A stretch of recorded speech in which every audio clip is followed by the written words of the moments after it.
Hello guys, what's up once again? This is Palaboy OFW. So for today's vlog mga idol, kung napapansin nyo ang KFC ang isa sa pinaka-famous na landmark na dito sa Kuwait na para sa ating mga OFW.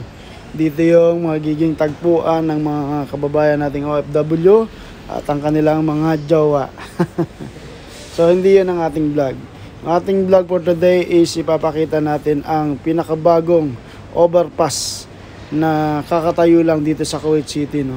Kung napapansin nyo dati is yung tawiran ng mga expat dito sa Kuwait is dyan lang sa kalsada.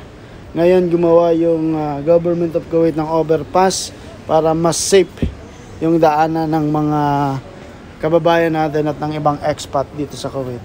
So panoorin natin kung gaano karaming tao ang dumadaan dito.